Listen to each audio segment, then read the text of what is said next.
Today on Behind the Curtain, we're doing something a bit different to celebrate the Ifield Barn Theatre's 50th anniversary.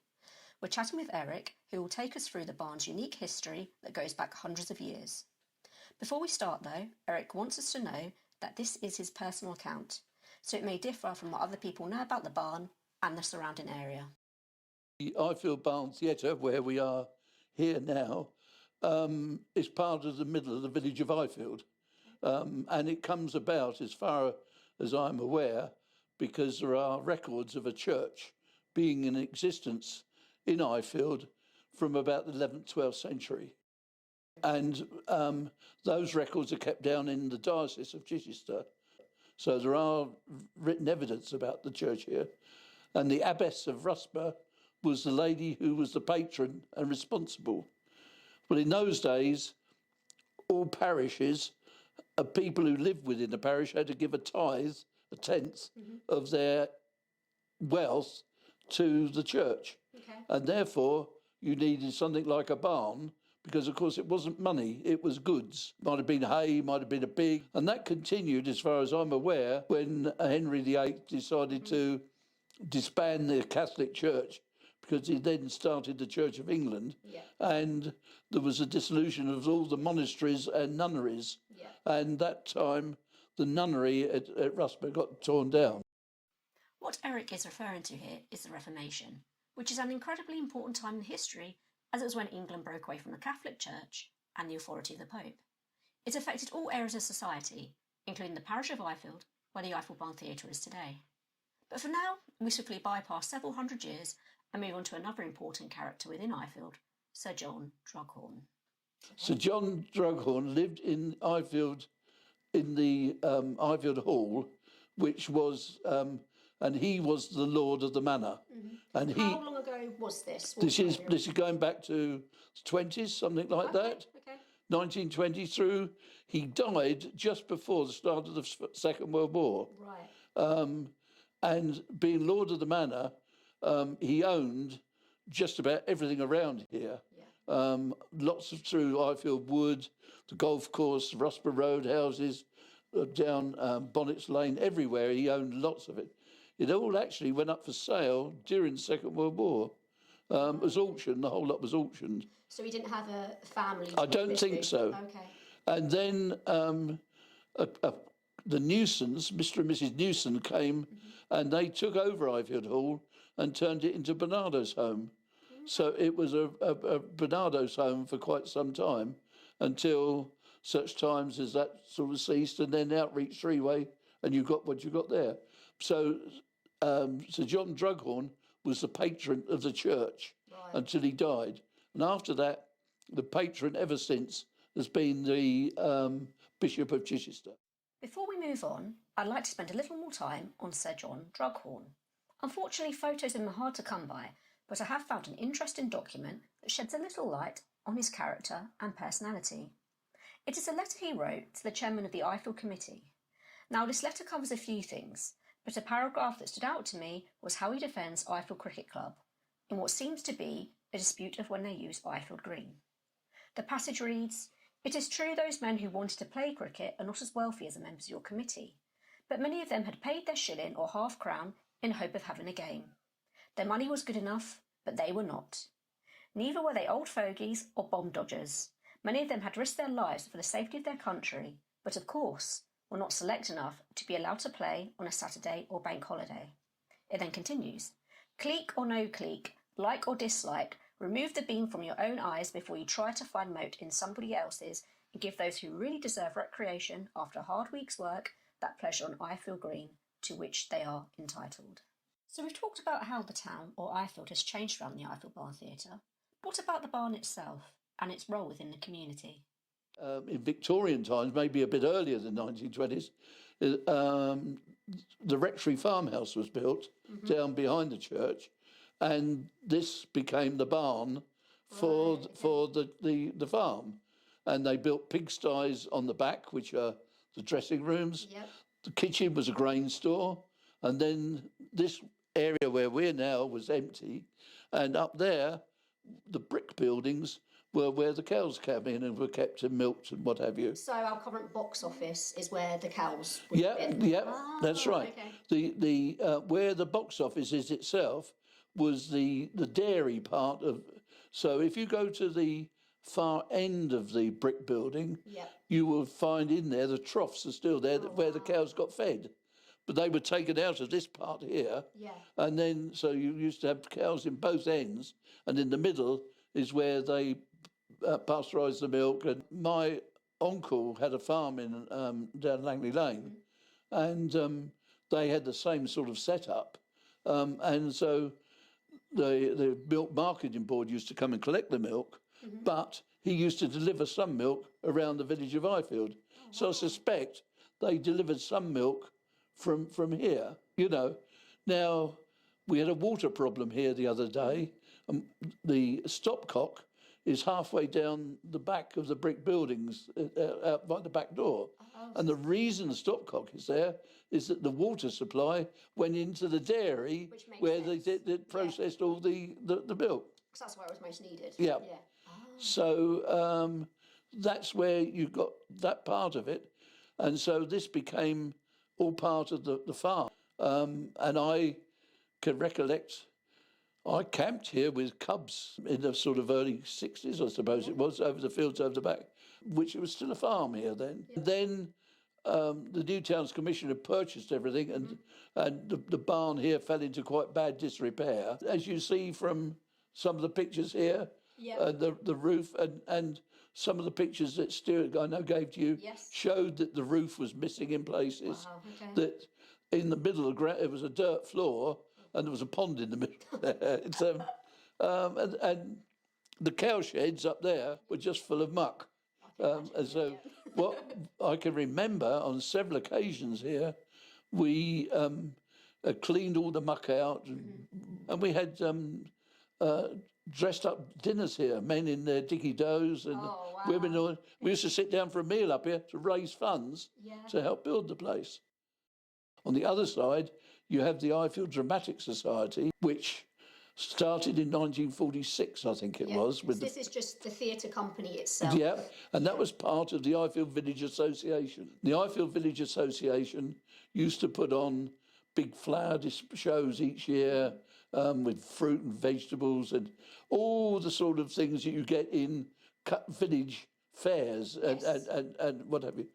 What was good in those days were there were about 3 or maybe 4 full-time gardeners on some of the big houses, and they were always in competition, and their displays were unbelievable of all their fruit and veg. I can always remember seeing all of that sort of stuff. It's brilliant. So were these events quite big parts of the community in Ifield? Oh, absolutely. Yeah, it took over the cricket ground, the football ground. Oh, yeah, where behind the pavilion where they got the football pitch, that's where the marquee was nearly the whole size of that. It was enormous. And they had all sorts going on, and all part of the village fair and what have you.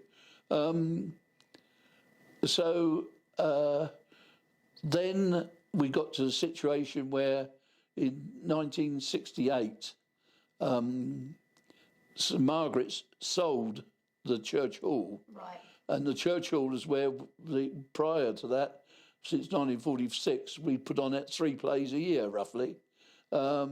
And so we used to do the plays up there and store everything off site. And, it was great fun and games.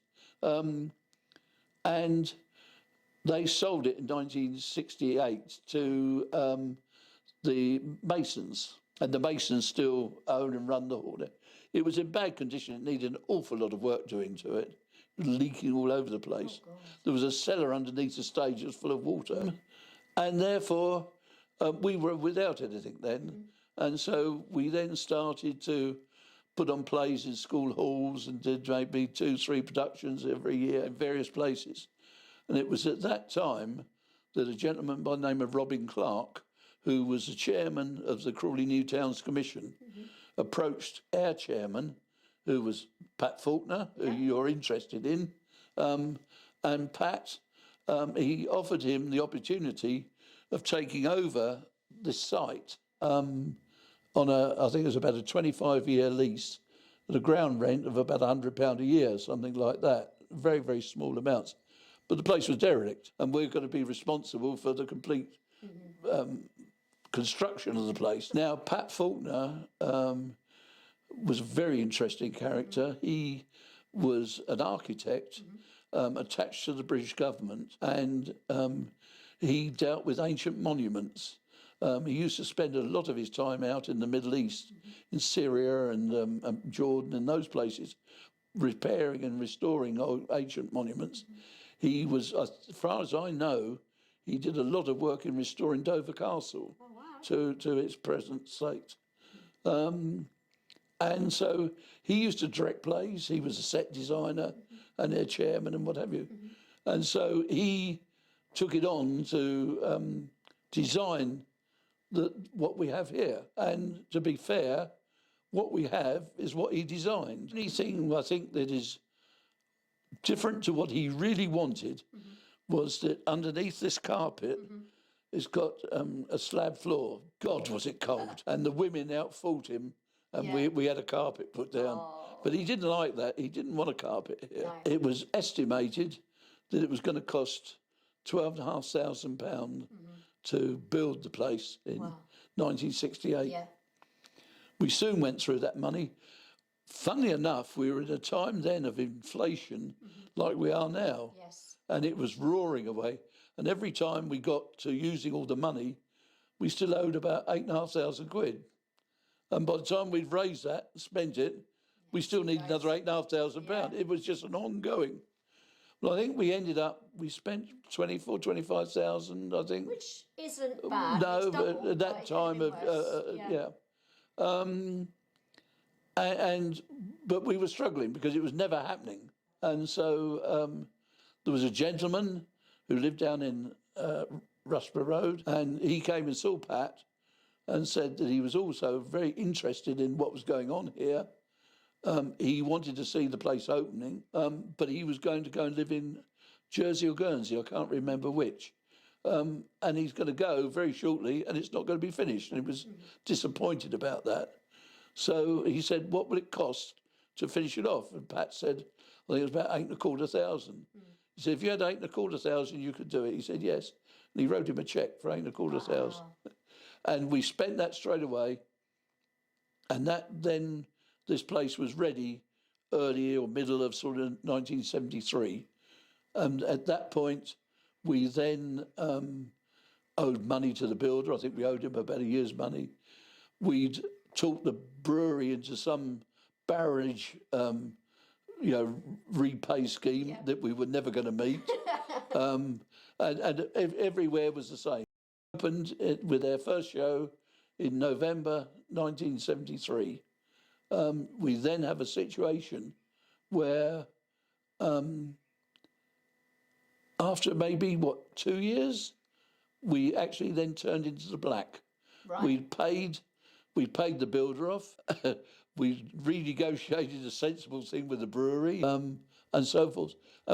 Touch wood, we've been in the black ever since. But having said that, there's an awful lot here that can go wrong. We are responsible for the inside and the outside of the building, whereas a lot of people who lease a place are responsible for the inside. We're responsible for everything. And so there's money to be spent all the time here. Obviously, being such an old building, can you tell me more about how it was built? So, like, materials? That's a good question. How it was built, I have no idea. No, well, one of the things which is obvious if you just look around, behind you, for example, there's a timber with a gaping hole in it, which is obviously part of a joint of some description. Yes. So typical of all Sussex barns, and there's loads of them about, the big main timbers were all second-hand timbers. So all of the timbers have come from somewhere else.